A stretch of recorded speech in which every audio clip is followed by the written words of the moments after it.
Hello guys, welcome on your YouTube channel Comteria. Study hard and get success, सभी पढ़ें सभी बढ़ें की मातृ ध्वनि के साथ कॉम्टेरिया आप सभी विद्यार्थियों का हार्दिक स्वागत एवं अभिनंदन करता है। जैसा कि कल हमने टॉपिक पढ़ा था इंडियन पॉलिटी का, संविधान संशोधन की शक्ति पर लागू सीमाएं। संविधान संशोधन की शक्ति पर लागू सीमाएं, ये टॉपिक हम पढ़ रहे थे। इसके अंतर्गत हमने सुप्रीम कोर्ट के कई डिसीजन और केसेस को डिस्कस किया और आपको बताया कि किस प्रकार से संविधान के आधारभूत ढांचा के सिद्धांत में हम परिवर्तन नहीं कर सकते, जो कि सभी चीजें अनुच्छेद 3 के अंतर्गत आती हैं। उसके परिवर्तन को करना काफी हद तक नामुमकिन है। इस परिप्रेक्ष्य में और एक केस डिस्कस करने जा रहे हैं, केशवानंद भारती। परिचर्चाओं का दौर जारी है। केशवानंद भारती केस में क्या हुआ? केशवानंद भारती के निर्णय का प्रभाव शून्य करने के लिए, केशवानंद भारती मामले के निर्णय का प्रभाव शून्य करने के लिए संसद ने 42वां संविधान संशोधन अधिनियम 1976, 42वां संविधान संशोधन 1976, तो संसद के केशवानंद भारती के निर्णय का प्रभाव शून्य करने के लिए संसद ने 42वां संविधान संशोधन अधिनियम 1976 पारित किया, जिसके अंतर्गत अनुच्छेद 368 में, इसके अंतर्गत देखिए हम लोग आर्टिकल 368 के जो भी प्रावधान है, जो भी उसके तहत फैसले किए गए हैं, उस पर चर्चा का दौर स्टार्ट किए हैं। और इसमें अनुच्छेद 368 में प्रावधान किया गया कि संसद की शक्ति, संसद किन किन मामलों पर नियम बना सकती है, कानून बना सकती है, संशोधन कर सकती है, यही हमारा डिस्कशन का टॉपिक है। तो अनुच्छेद 368 में प्रावधान किया गया कि संसद की शक्ति पर किसी प्रकार का कोई निबंधन नहीं होगा और संसद द्वारा किए गए किसी भी संविधान संशोधन को किसी भी न्यायालय में किसी भी आधार पर चुनौती नहीं किया जा सकेगा। किसी भी आधार पर,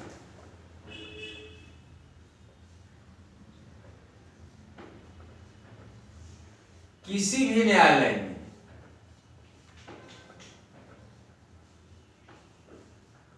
में चुनौती नहीं दे सकते। ऐसा संविधान का जो अमेंडमेंट करता है संसद, उसे किसी भी, क्योंकि वो चूंकि मेजॉरिटी द्वारा पारित किया जाता है, तो उसकी किसी भी निर्णय को किसी भी आधार पर किसी भी न्यायालय में उस निर्णय को, संविधान संशोधन को चुनौती नहीं दिया जा सकता है। मिनर्वा मिल्स बनाम भारत संघ,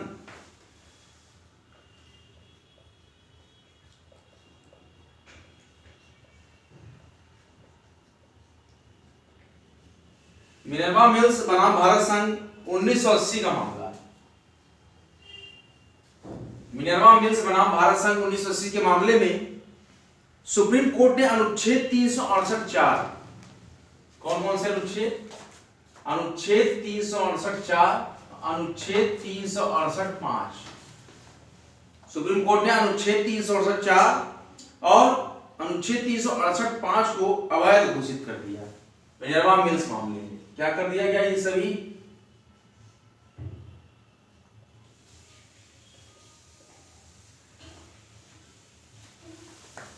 मिनर्वा मिल्स बनाम भारत संघ मामले में सुप्रीम कोर्ट ने अनुच्छेद 368(4) और अनुच्छेद 368(5) को अवैध घोषित कर दिया। और केशवानंद और मिनर्वा मिल्स मामले के बाद, केशवानंद और मिनर्वा मिल्स मामले के बाद फिर क्या हुआ? केशवानंद भारती और मिनर्वा मिल्स मामले के बाद स्पष्ट हो गया कि संसद संविधान में कोई ऐसा संशोधन नहीं कर सकती जो संविधान के आधारभूत ढांचे का उल्लंघन करता हो। अब संविधान का आधारभूत ढांचा में क्या था? संविधान की सर्वोच्चता, विधि का शासन में कोई भी फेरबदल नहीं कर सकते, शक्तियों के पृथक्करण के सिद्धांत में, संविधान के संघात्मक ढांचा में, ये सारे आधारभूत ढांचा में आते हैं। और स्वतंत्र और निष्पक्ष चुनाव पर आधारित लोकतंत्र प्रणाली में, राज व्यवस्था का गणतंत्रात्मक ढांचा जो है इसमें, और संसद प्रणाली की सरकार, देश की संप्रभुता, न्यायपालिका की स्वतंत्रता, न्यायिक निर्णयों का अधिकार, संसद के संविधान में संशोधन करने की सीमित शक्ति, मूल अधिकार नीति निर्देशक तत्वों के मध्य संतुलन, मूल अधिकार का सार। मूल अधिकार के सार में परिवर्तन नहीं कर सकते, लेकिन मूल अधिकार में संशोधन किया जा सकता है, लेकिन उसके सार में परिवर्तन नहीं कर सकते। सामाजिक और आर्थिक न्याय का उद्देश्य और राज्य का लोक कल्याणकारी स्वरूप में और पद निरपेक्षता में आप किसी प्रकार का कोई फेरबदल और संशोधन नहीं कर सकते। आईआर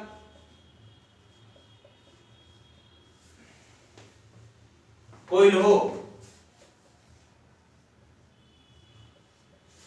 केस है, आईआर कोइल्हो बनाम तमिलनाडु।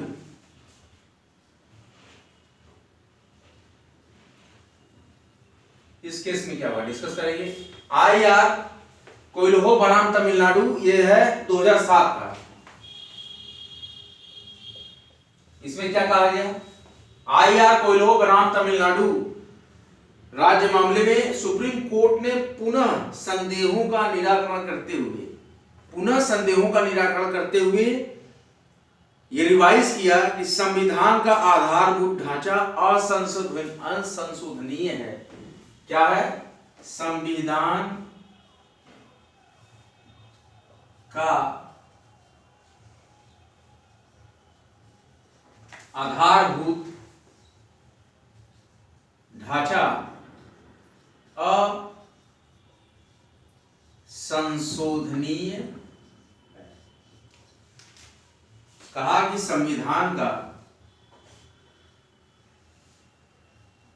आधारभूत ढांचा असंशोधनीय है, संशोधन नहीं किया जा सकता। संविधान का आधारभूत ढांचा असंशोधनीय है। और देखिए क्या कहा, और अब हम इस प्रकार से हमने इस अमेंडमेंट को पढ़ा, अमेंडमेंट की सारी शक्तियों को पढ़ा, सारी पावर्स को पढ़ा, सुप्रीम कोर्ट ने क्या कहा, सुप्रीम कोर्ट ने क्या नहीं कहा, किस पर मना किया और किस चीजों पे समर्थन किया। ये सब टॉपिक पढ़ने के बाद अब हम आते हैं एक नए टॉपिक पे, इससे रिलेटेड देखते हैं कि उस टॉपिक में क्या कहा जाएगा। अब हमारा अगला टॉपिक है वर्तमान में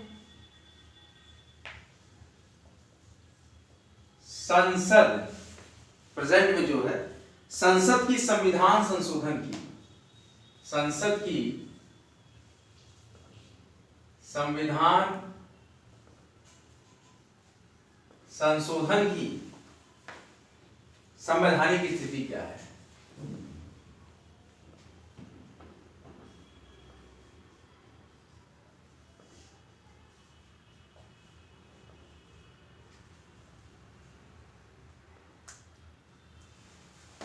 वर्तमान में संसद की संविधान संशोधन की संवैधानिक स्थिति के बारे में चर्चाओं और परिचर्चाओं का दौर हम स्टार्ट करेंगे।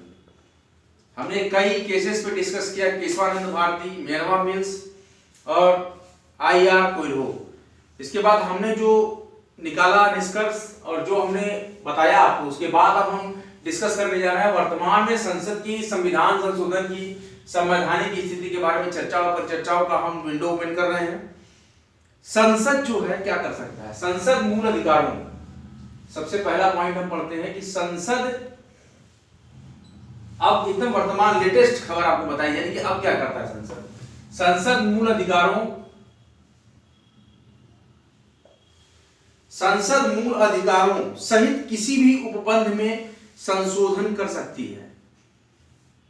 संसद मूल अधिकारों सहित किसी भी उपबंध में संशोधन कर सकती है,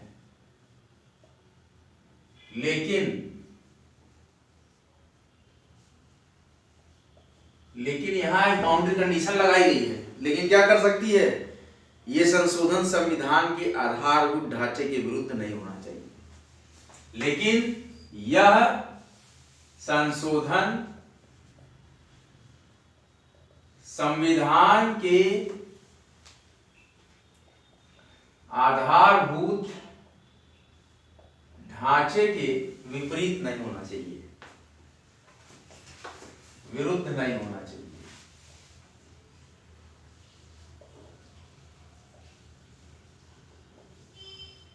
अब आप कहेंगे संविधान का आधारभूत ढांचा क्या है, कैसे हम पता करेंगे कि किसके विरुद्ध नहीं होना चाहिए। तो संविधान के आधारभूत ढांचे का मतलब कि संविधान की सर्वोच्चता के विरुद्ध न हो, विधि के शासन के विरुद्ध न हो, शक्तियों के पृथक्करण के सिद्धांत के विरुद्ध न हो, संविधान के संघात्मक ढांचे के विरुद्ध न हो, स्वतंत्र और निष्पक्ष चुनाव पर आधारित लोकतंत्र प्रणाली के विरुद्ध न हो, राज व्यवस्था के गणतंत्रात्मक ढांचे के विरुद्ध न हो, संसदीय प्रणाली की सरकार के विरुद्ध न हो, देश की संप्रभुता के विरुद्ध न हो, न्यायपालिका की स्वतंत्रता और न्यायिक पुनर्विलोकन के अधिकार के विरुद्ध न हो, संसद की संविधान में संशोधन करने की सीमित शक्ति के विरुद्ध न हो, मूल अधिकार और नीति निर्देशक तत्वों के मध्य संतुलन के विरुद्ध न हो और मूल अधिकारों के सार के विरुद्ध न हो, सामाजिक आर्थिक न्याय का उद्देश्य और राज्य के लोक कल्याणकारी स्वरूप के विरुद्ध न हो और पंथ निरपेक्षता के विरुद्ध न हो, तभी संसद मूल अधिकारों के उपबंध में संशोधन करेगी। जबकि यह संविधान संशोधन के आधारभूत ढांचे के विरुद्ध नहीं होना चाहिए। मैंने जितने तरह के आधारभूत ढांचे बताए हैं उसमें संघात्मक ढांचा भी आता है। तो इतने चीजों के विरुद्ध ये संसद वर्तमान में संशोधन नहीं कर सकती, उसके अलावा बिंदुओं पर संशोधन कर सकती। दूसरा पॉइंट देखिए, डिस्कस करते हैं कि संविधान के अनुच्छेद 368 का खंड 3 लीगल है। संविधान के अनुच्छेद 368 का खंड 3 वैध है। कब वैध होगा? संविधान का अनुच्छेद 368 का खंड 3 वैध है, यानी कि संविधान संशोधन विधि की वैधता का परीक्षण अनुच्छेद 13 के उपखंड 2 के संदर्भ में नहीं किया जा सकता और संविधान संशोधन की अपनी शक्ति को बढ़ा नहीं सकती। संसद संविधान संशोधन की अपनी शक्ति को नहीं बढ़ा सकती। संसद अपनी संविधान संशोधन की शक्ति को नहीं बढ़ा सकती।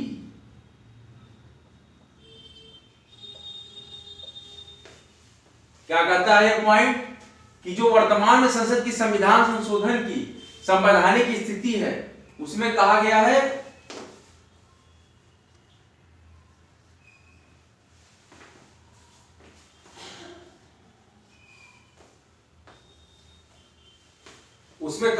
कि संसद अपनी संविधान संशोधन की शक्ति को नहीं बढ़ा सकती, क्योंकि संविधान संशोधन की सीमित शक्ति, संविधान संशोधन की सीमित शक्ति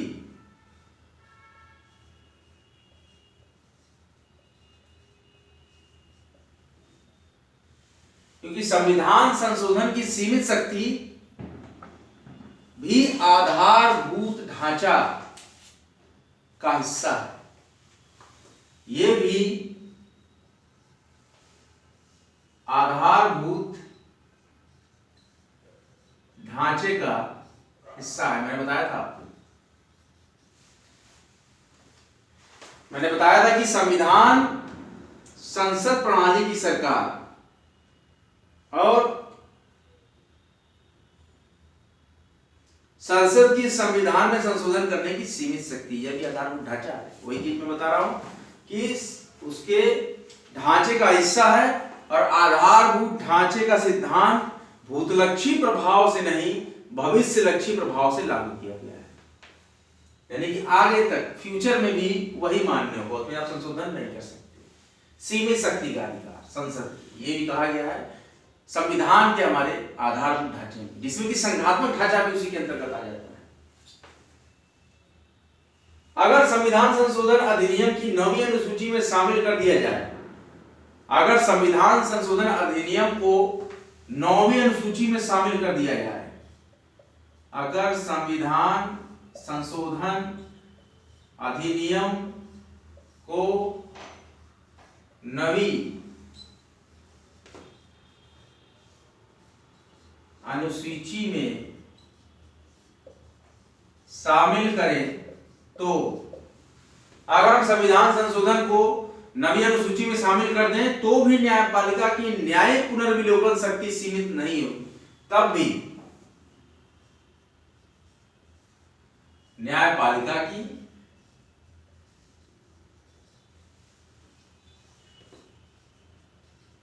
न्यायिक पुनर्विलोकन शक्ति सीमित नहीं होगी, क्योंकि यह आधारभूत ढांचे का विषय है। तभी न्यायपालिका की न्याय पुनर्विलोकन करने की शक्ति सीमित नहीं होगी। और 24 अप्रैल 1973 के बाद एक डेट है, 24 अप्रैल 1973 के बाद, ध्यान दीजिएगा यहाँ पे विद्यार्थियों। और हुआ क्या कि 24 अप्रैल 1973 के बाद 9वीं अनुसूची शामिल किए जाने वाले किसी भी विषय में, 9वीं अनुसूची में शामिल किए जाने वाले किसी भी विषय में न्यायालय न्याय पुनर्विलोकन कर सकता है। इस डेट के बाद से 9वीं अनुसूची में कोई भी विषय चालू होगा, कोई भी विषय शामिल होगा। इस अनुसूची में, 9वीं अनुसूची में कोई भी विषय अगर हम शामिल करते हैं तो 24 अप्रैल 1973 के बाद से हर विषय का हम न्यायिक पुनर्विलोकन स्थापित कर सकते हैं। न्यायालय उसको पुनर्विलोकित कर सकती है, जो भी आप इसमें ज्वाइन करेंगे, जो भी आप इसमें 9वीं अनुसूची में ऐड करेंगे 24 अप्रैल 1973 के बाद। अब संविधान संशोधन के बारे में समझते हैं कि संसद ने अभी तक कौन कौन से संविधान संशोधन किए हैं। कमेंट बॉक्स में कमेंट जरूर करें आपको यह लाइव लेक्चर्स कैसे लग रहे हैं और क्या कुछ इंप्रूवमेंट की जरूरत है कॉम्ट एरिया एजुकेशन चैनल में, एजुकेशनल ब्लॉग्स के इंप्रूवमेंट के लिए। ये भी आप कमेंट बॉक्स में सुझाव दें। वीडियोस को लाइक करते रहें, शेयर करते रहें, भारी मात्रा में सब्सक्राइब करते रहें। बिल्कुल मुफ्त एजुकेशन कॉम्ट एरिया आप सभी समक्ष कॉम्ट एरिया फैमिली के लिए लेकर आया है और आप इस अध्ययन का आनंद लें। हर तरह से एग्जामिनेशन हाल में कंफ्यूज करने वाले एक एक बिंदुओं पर पूरी तरीके से परिष्कृत और विशेषीकृत लेक्चर्स लेकर कॉम्ट एरिया आपके समक्ष आया है, वो भी मुफ्त फॉर्मेट में। किसी प्रकार का कोई शुल्क कॉम्ट एरिया एजुकेशन चैनल पर नहीं लिया जाता है। संसद में अभी तक किए गए प्रमुख संविधान संशोधन, संसद के संविधान संशोधन, संसद के संविधान संशोधन हम पढ़ेंगे। अभी तक कितने संविधान संशोधन किए गए हैं? संसद द्वारा किए गए संविधान संशोधन पूरे जितने भी, तो कुछ इंपॉर्टेंट संसद के संविधान संशोधन, संसद द्वारा अभी तक किए गए प्रमुख संविधान संशोधन। आधारभूत महत्व, आधारभूत महत्व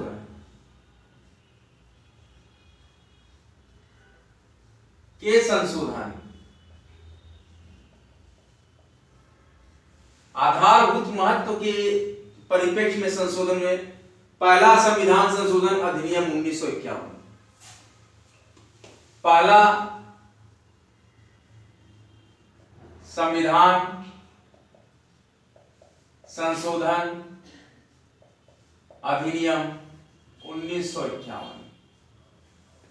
पहला संविधान संशोधन अधिनियम 1951 कहता है कि संपत्ति के अधिकार को सीमित करने के लिए अनुच्छेद 31 में दो नए खंड जोड़े गए हैं, 31 क और 31 ख। संपत्ति के अधिकार कौन कौन से अमेंडमेंट जोड़े गए हैं? 31 क और 31 ख। संविधान में संपत्ति के अधिकार को सीमित करने के लिए अनुच्छेद 31 में दो नए खंड जोड़े गए हैं, 31 का और 31 ख। प्रावधान किया गया है कि जमींदारी उन्मूलन, भूमि सुधार के पक्ष में बनाए गए किसी भी कानून को अनुच्छेद 14, 19 या 31 के, अगर इसमें कोई कानून बना है तो अनुच्छेद 14 या 19 और 31, अनुच्छेद 14, अनुच्छेद 19, अनुच्छेद 31 उल्लंघन के आधार पर अवैध नहीं ठहराया जा सकता। इसको उल्लंघन के आधार पर अवैध नहीं ठहराया जा सकता। और अनुच्छेद 31 क के माध्यम से, अनुच्छेद 31 क के माध्यम से नवी अनुसूची जोड़ी गई। नवी अनुसूची जोड़ी गई है। अनुच्छेद 31 क के माध्यम से संविधान में नवी अनुसूची जोड़ी गई है और प्रावधान किया गया है कि इसमें शामिल किसी भी विषय की न्यायालय द्वारा न्यायिक समीक्षा नहीं की जा सकती। प्रावधान किया गया है इसकी न्यायिक समीक्षा नहीं की जा सकती।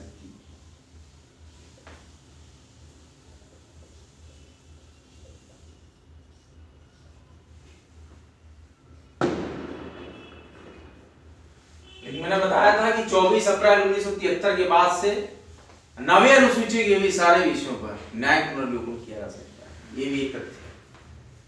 और अनुच्छेद 15 में एक नया उपखंड जोड़ा गया, अनुच्छेद 15A। ये पहला संविधान संशोधन अधिनियम 1951 के बारे में मैं चर्चा कर रहा हूं। और हमारे संविधान के अनुच्छेद 15 में एक नया अनुच्छेद 15 का उपखंड 4 जोड़ा गया। इसमें कहा गया 15(4) में सामाजिक और शैक्षणिक रूप से पिछड़े, सामाजिक और शैक्षिक रूप से पिछड़े वर्गों और अनुसूचित जातियों एवं अनुसूचित जनजातियों के पक्ष में विशेष प्रावधान करने के लिए राज्यों को शक्ति दी गई। अति पिछड़े, एससी और एसटी कैटेगरी के लिए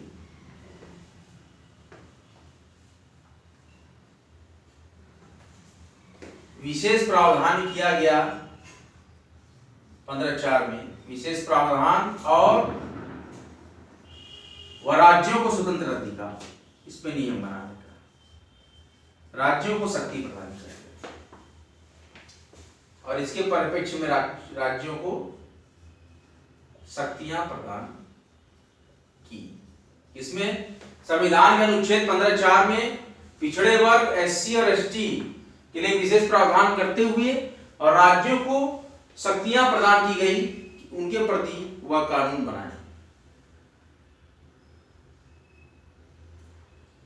और संविधान के 19(2) में, आर्टिकल 19(2) में Indian Constitution Article 92 have implemented 19(1)(a).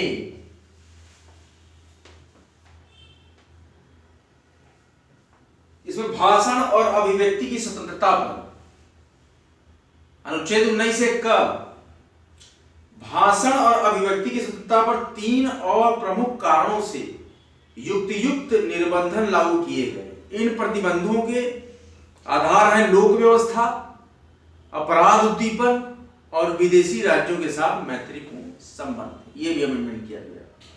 और अनुच्छेद 19(6) में संशोधन किया गया।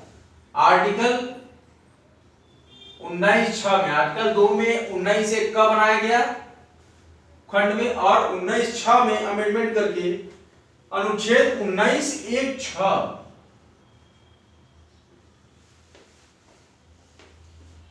आर्टिकल 19(6) में संशोधन करके आर्टिकल 19(1)(6) बनाया गया। और इसके अधिकार पर 2 नए युक्त निर्बंधन आरोपित किए गए, जिसमें कि ऐसी व्यवस्था की गई कि राज्य नागरिकों को व्यवसाय करने से पूर्णतः रोक लगा सकता है। क्या कहा गया इसमें? राज्य नागरिकों को व्यवसाय करने पर पूर्णतः रोक लगा सकता है। देखिए ये पावर नहीं।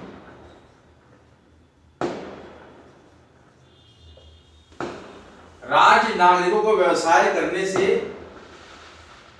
पूर्णतः रोक लगा सकता है और किसी पद पर नियोजन के लिए उस पद की प्रकृति से संबंधित तकनीकी ज्ञान संबंधी अर्हताएं निर्धारित कर सकता है। मतलब कि किसी भी टेक्निकल कैटेगरी के पोस्ट पर वो पोस्ट स्पेसिफिक एबिलिटी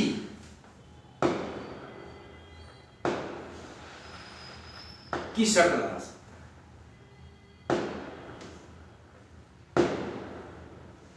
है। जैसे कि अगर आप आईटी ऑफिसर बनेंगे बैंक में, आपको बीटेक की डिग्री जरूरी है। इस तरह की बात है। तो ये कब मिला हमें? 1906 में। पहले रख लेते थे, इस आर्टिकल के बनने से पहले रख लेते थे तकनीकी पदों पर भी सामान्य स्नातकों को, लेकिन अब जब आईटी ऑफिसर बनेगा तो आईटी की डिग्री जरूरी है। ये निर्णय किया गया आर्टिकल 1906 को आर्टिकल 1916 में इंप्लीमेंट करके बताया गया कि राज्य नागरिकों के व्यवसाय करने से पूर्णतः रोक लगा सकती है और किसी भी तकनीकी पद के लिए, किसी भी विशेष पद के लिए विशेष अर्हता का प्राविधान वह उसके चयन में लागू कर सकती है, निर्धारित कर सकती है। 2007 में सुप्रीम कोर्ट ने निर्णय दिया। 2007 में सुप्रीम कोर्ट ने निर्णय दिया 2007 में सुप्रीम कोर्ट ने निर्णय दिया कि 24 अप्रैल 1973 को, देखिए यही बात मैं बता रहा था, 24 अप्रैल 1973 से संविधान के आधारभूत ढांचे में नवी अनुसूची के अनुसार भी परिवर्तन नहीं किया जा सकता। क्योंकि हम कह रहे हैं परिवर्तन कर सकते हैं, न्यायिक समीक्षा नहीं की जा सकती, लेकिन 24 अप्रैल 1973 सुप्रीम कोर्ट ने केशवानंद भारती मामले में आए फैसले के बाद संविधान की 9वीं अनुसूची में शामिल किए गए किसी भी कानून की न्यायिक समीक्षा हो सकती है, ऐसा बताया केशवानंद भारती केस में कि 24 अप्रैल 1973 के बाद 9वीं अनुसूची के विषयों पर भी न्यायिक समीक्षा और न्यायिक पुनर्विलोकन का जहां ये कहा था कि नहीं की जा सकती है, वो 24 अप्रैल 1973 में सुप्रीम कोर्ट ने डिसीजन दिया केशवानंद भारती बनाम मामले में कि 24 अप्रैल 1973 के बाद से किसी भी 9वीं अनुसूची के विषय पर भी न्यायिक समीक्षा या न्यायिक पुनर्विलोकन कर सकती है, यह डिसीजन आया। इसी प्रकार के हमने आज प्रथम संविधान संशोधन, पहला संविधान संशोधन अधिनियम 1991 के बारे में जाना। एक अनुच्छेद 31 का 31 ख और अनुच्छेद 14 1931 के बारे में और आर्टिकल 19(2) को 19 क में इम्प्लीमेंट करना और आर्टिकल 19(6) को 19(1)(6) में इम्प्लीमेंट करना। फिर नवी अनुसूची के बारे में बताना 31 क में, और हमने बताया आर्टिकल 15(4) में पिछड़े वर्ग, SC ST और विशेष प्रावधान और राज्यों के विशेष शक्तियां प्रदान की इस तरह के जातियों पर, इस तरह के वर्ग पर उनके लिए विशेष अधिकार बनाने के लिए अपने राज्य में। और 2007 का जो आया सुप्रीम कोर्ट का डिसीजन, ये नया अमेंडमेंट आया कि जो भी नवी अनुसूची में इसकी न्यायिक समीक्षा नहीं की जा सकती लिखा गया था 24 अप्रैल 1973 के बाद, केशवानंद भारती मामले के बाद, और 24 अप्रैल 1973 के बाद से नवी अनुसूची के भी विषयों पर न्यायिक समीक्षा जो नहीं की जा सकती थी, पहले बनाया गया था नियम, तो अब की जा सकती है 24 अप्रैल 1973 के बाद। कॉम्प्लेरिया के polity lectures, Indian constitution and Indian constituency के ये महत्वपूर्ण लेक्चर जो कि यूपीपीसीएस, एमपीपीसीएस और विभिन्न प्रकार की प्रांतीय, एक दिवसीय और मुख्य परीक्षा के लिए हम लेक्चर दे रहे हैं, ये आपको कैसा लगा, ये टॉपिक कैसा लगा, ये जो हमने विषय उठाया ये कैसा लगा, इसके बारे में कमेंट बॉक्स में कमेंट जरूर करें। बेल आइकन को प्रेस कर दें, जब भी मैं वीडियो अपलोड करूंगा जिस भी टाइम आपको शॉर्ट नोटिफिकेशन चली जाएगी, और आप देखते रहें और बताते रहें कि और वीडियोस में क्या क्या संशोधन की जरूरत है और किस किस सब्जेक्ट के वीडियोस आपको और चाहिए। अभी तो पॉलिटी के ही लेक्चर्स चलेंगे, आप मन लगाकर पॉलिटी के इन महत्वपूर्ण ज्ञान को सिंचित करते रहिए, सोखते रहिए। तब तक के लिए आपके समक्ष कॉम्प्टेरिया नित्य नियमित मेहनत करता रहेगा। आप लोग सिर्फ चैनल को लाइक कीजिए, सब्सक्राइब कीजिए, भारी मात्रा में वीडियो को शेयर करिए, अपने दोस्तों को बताइए, अपने मित्रों को बताइए, अपने साथियों को बताइए जो कि इंडियन पॉलिटी के लेक्चर्स देखने के लिए काफ़ी अच्छे से तैयारी कर रहे हैं और परीक्षाओं की तैयारियां कर रहे हैं कंपटीशन की, उनको बताइए। मुक्त शिक्षा का यह महत्वपूर्ण प्लेटफॉर्म कॉम्टेरिया आप सभी विद्यार्थियों का और एस्पिरेंट्स का हार्दिक स्वागत एवं अभिनंदन करता है। जय हिंद, जय भारत। अब एक महत्वपूर्ण लेक्चर के साथ फिर कॉम्टेरिया आपके समक्ष प्रस्तुत होगा। तब तक के लिए पढ़ते रहें और पढ़ते रहें।